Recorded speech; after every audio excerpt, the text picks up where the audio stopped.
Assalamualaikum warahmatullahi wabarakatuh. Sampai ketemu kembali dengan pelajaran fisika untuk kelas 12. Untuk tahun pelajaran ini kita lakukan dengan daring. Maka di bab 1 ini, bab listrik dinamis ini akan coba saya sampaikan dengan ringkasan di video ini, yaitu dengan ringkasan saya membaginya menjadi 4 item ini ya. Ada alat ukur, bagaimana nanti rangkaiannya, kemudian energi listrik dan juga penerapannya. Oke, untuk kali ini langsung saja saya sampaikan. Yang pertama, bagaimana alat ukur listrik itu ya. Sebelumnya kita bahas dulu beberapa besaran-besaran yang ada dalam listrik ya. Yang pertama, bagaimana timbul arus listrik itu? Arus listrik yang kita lambangkan dengan I nanti dengan satuannya adalah ampere, itu berasal dari adanya suatu ketika dua buah titik muatan. Misalkan di sini muatannya plus 4, ini muatannya plus 2, ya kan? Itu terhubung dengan sebuah pengantar, maka di sini terjadi perbedaan, yaitu di sini sebagai potensial tinggi, ya, ini sebagai potensial rendah. Kenapa yang ini rendah atau yang itu tinggi? Ini karena di sini cuma 2, di sini 4, sehingga lebih tinggi yang 4, ya kan? Nah, karena mereka berbeda seperti ini, maka akan timbul arus listrik yang berasal dari potensial tinggi menuju potensial rendah. Sama aja kasusnya seperti ini. Ini plus 4, di sini min 8. Tetap ini sebagai potensial yang tinggi, ini potensial yang rendah, karena minus 8 malah semakin kecil. Ya, otomatis nanti kalau dihubungkan dengan kawat, pengantar atau kabel, tetap arahnya akan ke sana. Jadi arus listrik itu mengalir dari potensial yang tinggi menuju potensial yang rendah, ya kan? Lalu bagaimana jika kasusnya seperti ini? Sama-sama min. Misalkan di sini min 4, ini min 8. Siapa potensial tingginya? Tetap, karena negatif itu yang sedikit kan lebih baik ya, lebih positif dia. Sehingga potensial tingginya ini potensial rendahnya ini dihubungkan pakai kawat, ya nanti dia akan ada arus mengalir seperti ini. Apabila terjadi seperti ini sekarang, min 4 dengan min 4 dihubungkan dengan kabel, tidak terjadi apa-apa. Kenapa? Karena di sini tidak ada yang bisa saya jadikan siapa yang tinggi, siapa yang rendah. Nah, syaratnya itu berarti selain ini tadi adalah alirannya, maka harus tahu perbedaannya, harus ada beda potensial. Nggak bisa kalau sama, nggak akan terjadi. Jadi nanti beda potensial itu timbul atau ada di antara dua muatan titik atau titik muatan, maka akan dengan sendirinya akan ada yang dinyatakan sebagai potensial tinggi, ada yang sebagai potensial rendah, sehingga mereka terjadi pada potensial yang akibatnya menimbulkan arus listrik. Ting. Nah, berarti ini sudah terjadi arus listriknya ya. Nah, terus untuk kasus yang ada di kehidupan kita sehari-hari, ada orang menyatakan sebuah baterai, ini baterai ya, kok habis baterainya. Ingat, kutub positif di sini, kutub negatif di sini. Apabila ini saya beri sebuah penghantar, saya kasih lampu, kok lampunya nyala. Nah, kayak gini ya. Lampunya nyala berarti di sini sebagai potensial tinggi, ini sebagai potensial rendah. Berarti kalau nyala, berarti masih ada arus listrik. Apabila dia sudah padam, maka jangan diartikan kalau listrik atau lampunya mati di sini berarti baterainya habis, kosong isinya. Bukan.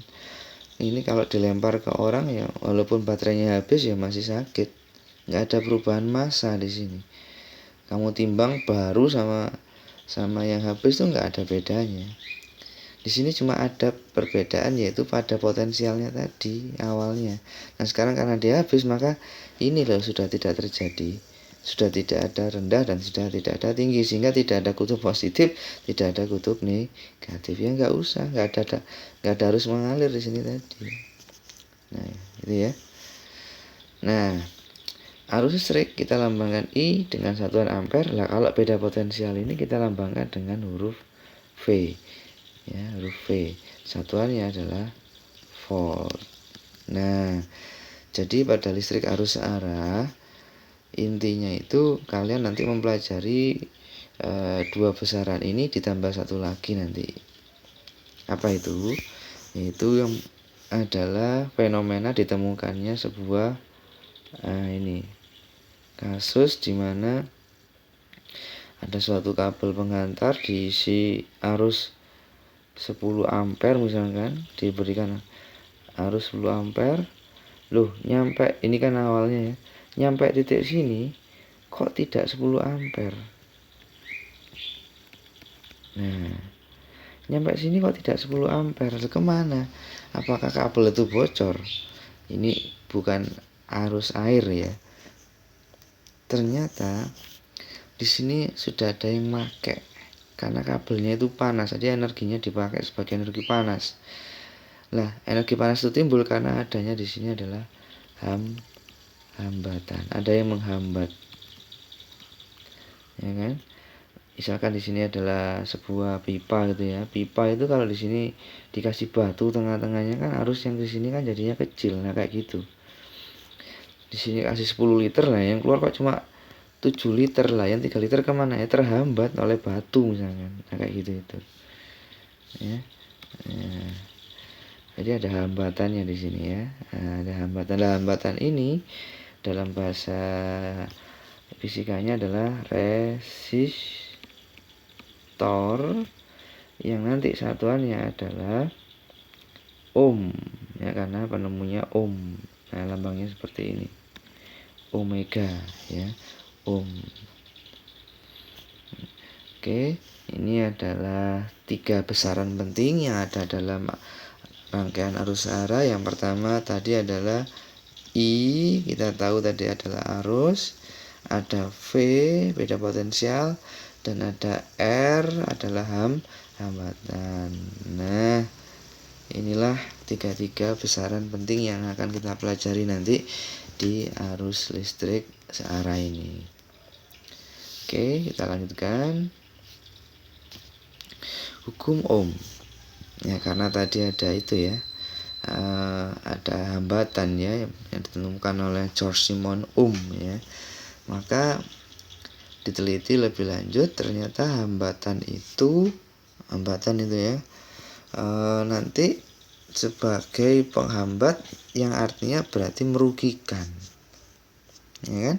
Merugikan arus listrik, iya, karena dia sifatnya merugikan, karena energi listrik itu tidak dipakai untuk jadi listrik lagi, tapi dirubah oleh hambatan tadi menjadi energi panas. Nah ini otomatis merugikan aliran listriknya. Nah maka dengan itu hukum Ohm ini adalah punya kaitan diantara dua tadi yang lain, yaitu ada arus listrik sama beda potensial, ada kaitannya. Nah, kaitannya apa? Kita lihat. Yang pertama, arus listrik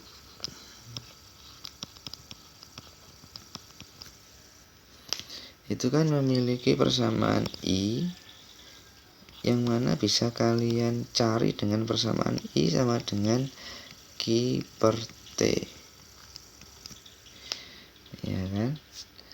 Nah, dimana Q adalah muatan tadi yang mau dipindahkan dan T itu adalah waktunya, dengan nanti satuannya adalah ampere, ya. Dan beda potensial yang tadi kita lambangkan dengan V, kita cari dengan persamaan V sama dengan W per Q, yaitu berapa energi untuk memindahkan muatan tadi. Itu namanya beda potensial yang dihitung dengan satuan volt. Nah, kalau mereka ini saya gandeng, saya gabung, maka kaitannya dengan hambatan adalah R itu adalah hasil bagi dari keduanya.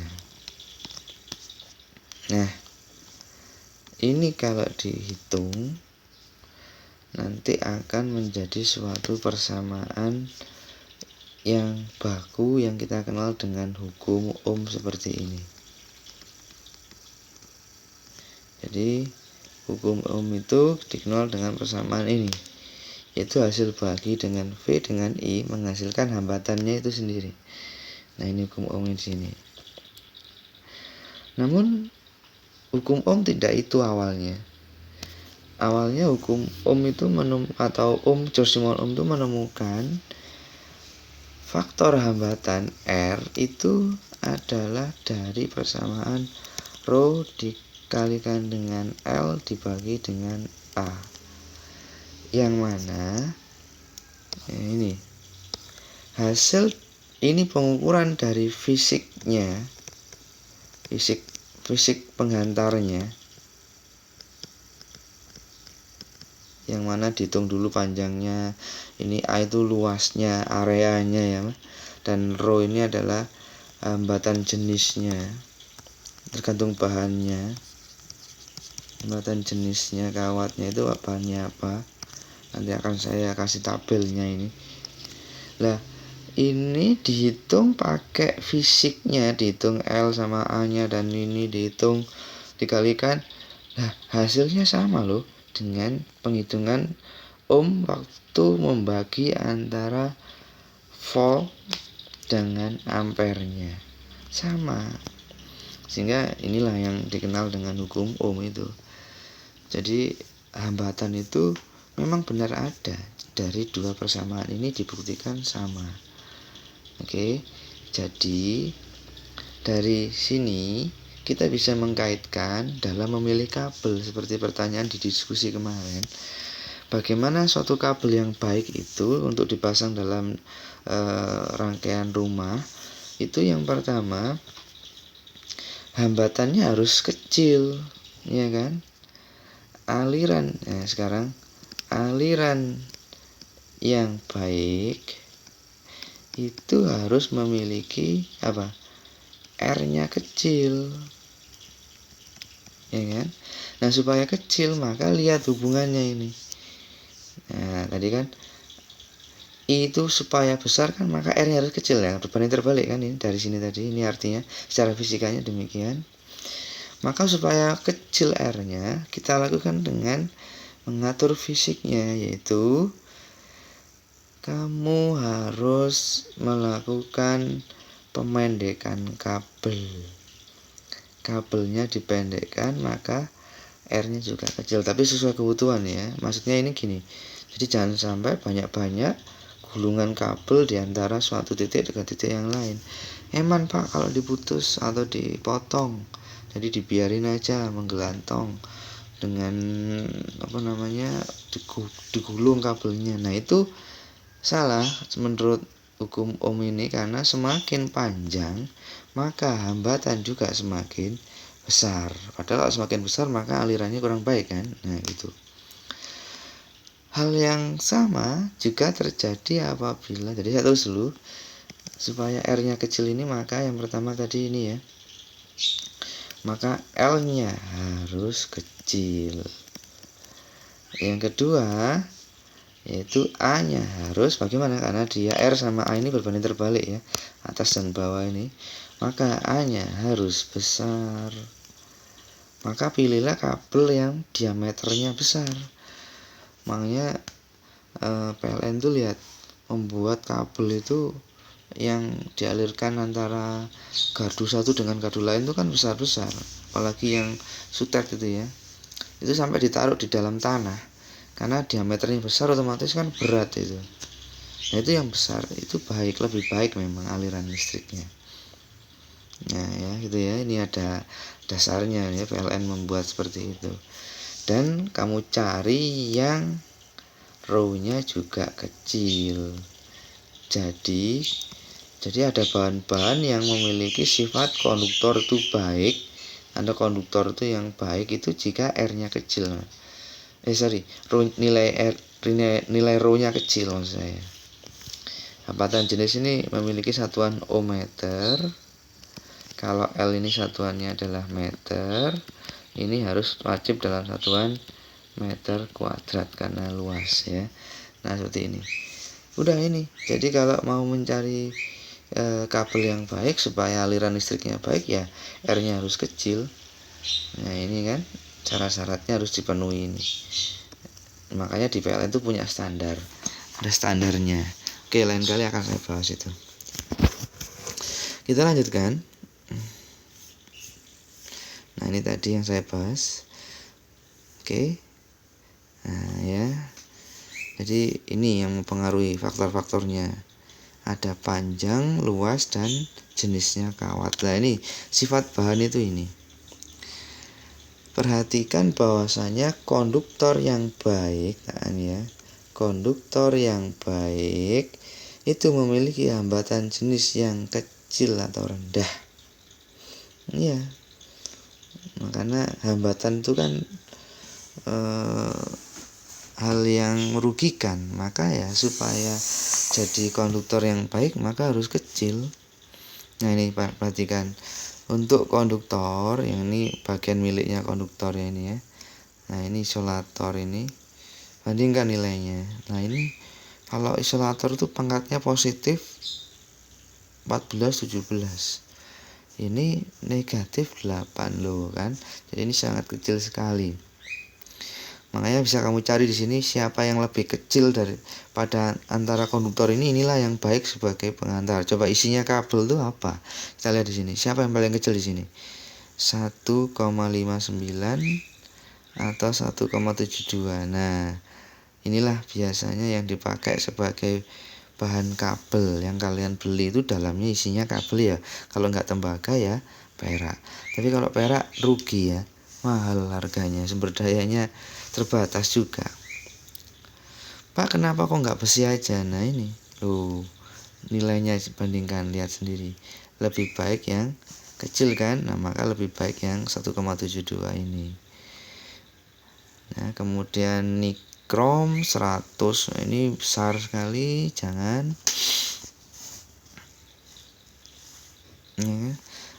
Atau bahkan yang mana ya, emas sayang sekali kalau emas dipakai ya.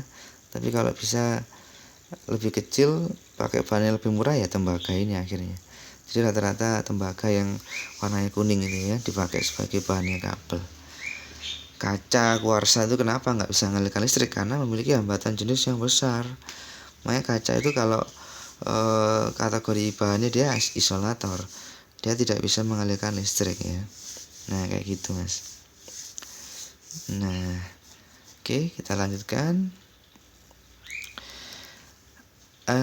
Kaitan hambatan jenis dengan suhu di sini. Apakah suhu mempengaruhi hambatan kawat?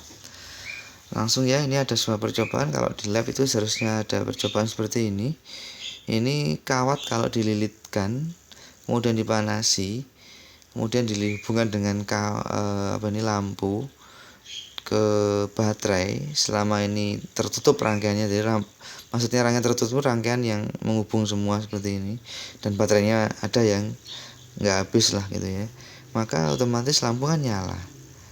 Pada saat dipanasi pada bagian kawat yang kumparan gini ini, ternyata ini jadi redup, Mas. Artinya apa? Jadi ada pengaruh suhu pada aliran listrik itu. Yaitu makanya kawat itu kalau panas itu mending dimatikan.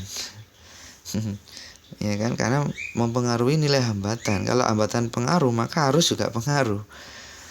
Alat-alat bisa rusak nanti kalau ada pengaruh seperti ini. Nah, tapi kita lihat apa pengaruhnya. Jadi di sini langsung ya. Hambatan itu sebanding dengan hambatan R itu sebanding dengan rho. Jadi R itu sebanding dengan nilai rho. Sehingga otomatis untuk suhunya pula, ya kita lihat di sini pada persamaan ini. Nah, R itu juga sebanding dengan suhu. R itu juga sebanding dengan perubahan suhu. Nah, T-nya T besar ya. Nah, kalau seperti ini supaya R-nya kecil, ya jangan panas. Ya.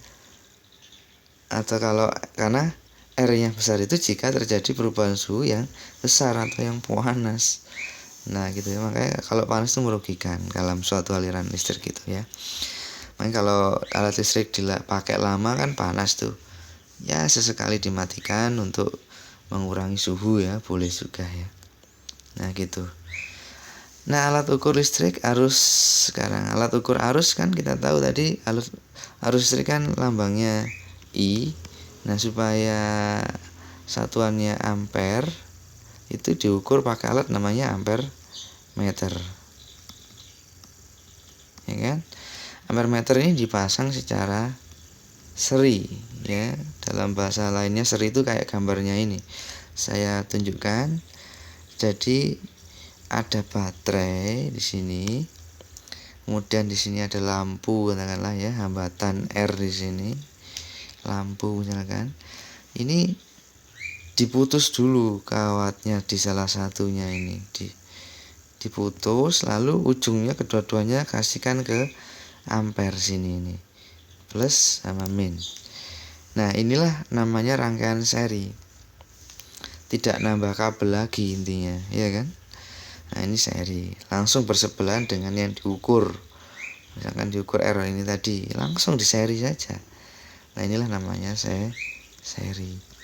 Jadi untuk ini apa namanya ini tadi ampere meter itu masangnya harus secara seri. Nanti akan terbaca di sini nanti. Ya. Oke, lanjutkan. Nah, ini bagaimana kalau udah terbaca? Nah, ini ukur-ukurannya ya. Ini kan ada titik 0, ada titik 100. Awalnya ini akhirnya, ini tertingginya. Ini maksimumnya, ya kan? Maksimumnya. Lah, kalau misalkan tadi diukur ternyata menunjukkan jarum sekian ini. Nah, maka bagaimana cara membacanya? Oke, langsung saja. Di sini kita lihat ada jarum menunjukkan apa besarannya ya. Menunjukkan angka berapa ini? 60, 80 berarti tengah-tengahnya 70. Jadi garis yang ini panjang ini 70. Terus dibagi menjadi 1, 2, maaf enggak, saya ketutup 3, 4, 5. Oh, berarti ya nambah 22 karena 10.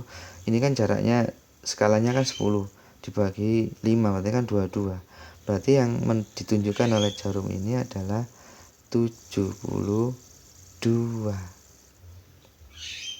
Ini 74, 76, 78, 80. Ini berarti 62, 64, 66, 68 ya. Nah, gitu. Nah, ini kebetulan 72. Cara bacanya gimana? Ya, kita lihat di sini.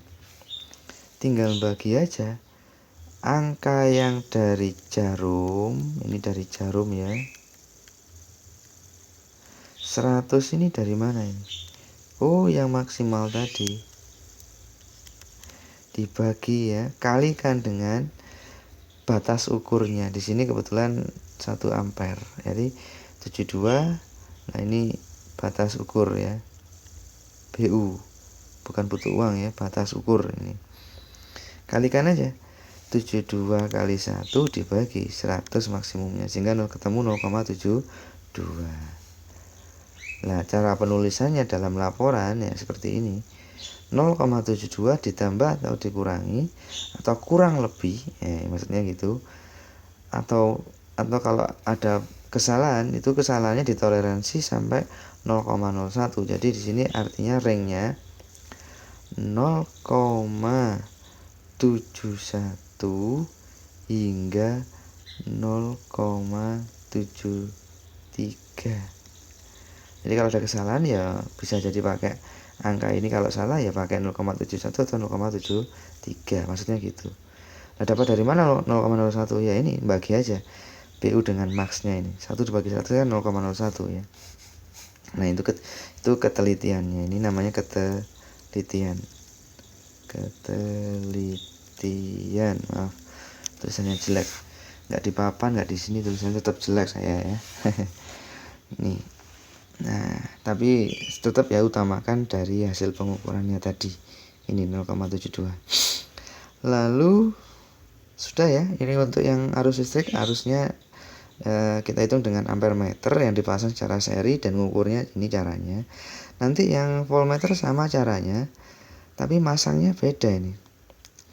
Yang saya ukur di sini, tapi saya harus nambah kabel ini ke sini. Nah ini cara ini namanya adalah cara nambah kabel ke sini ya. Nah ini ya, karena voltmeternya di sini. Nah ini namanya dengan cara paralel ya. Jangan paralel ya, itu pengejaan yang salah. Yang bener paralel ya. Jadi paralel itu nambah kabel, kemudian colokkan kedua-dua yang mau diukur di sini dan di sini gitu ya, dengan voltmeternya tadi. Nah itulah namanya dengan cara paralel. Nah ini diukur di sini sama sini, dikasih tambahan ke voltmeternya. Nah kayak gitu ya, beda ya. Nah langsung aja. Sebelumnya untuk cara bacanya sama kayak tadi, jarum jam dibagi skala maksimum dikalikan BU nya, udah sama, nggak ada bedanya cara bacanya, cuman cara masangnya aja voltmeter itu berbeda. Jadi kalau tegangan ini menggunakan alat namanya volt, karena satuannya kan volt ya. Nah, namanya voltmeter. Oke langsung aja, ini ada tugas buat kalian. Bagi yang sudah menyimak video ini pasti nanti saya tunjukkan cara ngerjakannya. Ini soalnya begini, untuk mengukur arus dan tegangan listrik pada masing-masing lampu di manakah letak ampere meter dan voltmeter dipasang pada rangkaian ini. Ya silakan ditaruh dimanapun nanti ya ampere meternya. Kalau mau ngukur A ini, saya kasih contoh dulu ya, satu aja. Mau ngukur lampu D ya, misalkan lampu D ya, ampere meter itu saya pasang seri ya, berarti taruh sini. Nah gini.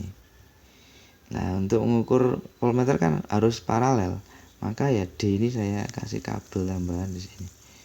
Nah gini, ini dikasih lambang V. Nah gini, untuk D sudah terjawab ya. Nah kamu tinggal nyari yang A, B, dan C. Kamu gambar lagi ini sebagai nomor 1, kemudian kamu jawab dengan gambar kayak saya tadi itu. Kamu gambar lagi ya nomor 1 ini, nanti kumpulkan dengan melampirkan gambar ini. Untuk nomor 2 ada. Nah nomor 2 ini silakan kamu baca. Ingat tetap tadi ya caranya, JJ jarum jam, jarumnya itu dibagi maksimalnya kalikan dengan BU nya, batas ukurnya. Nah, kamu lihat di sini kan batas ukurnya seperti ini. Tak kasih contoh, ini batas ukurnya 5 ya. Ini 5 karena kabel yang dicolokkan ini sama ini, bukan ini dengan yang ini, tidak, tapi dengan ini, maka ini sebagai BU nya. Nah, gambar yang lain silahkan cari sendiri. Oke, saya pikir itu oh tidak, ini sudah ganti materi. Nanti berikutnya kita bahas ini ya di pertemuan sesi berikutnya. Oke, demikian, jangan lupa dikerjakan tugasnya, nanti dilampirkan langsung ya. Terima kasih atas perhatiannya. Saya akhiri, akhirul kalam. Assalamualaikum warahmatullahi wabarakatuh.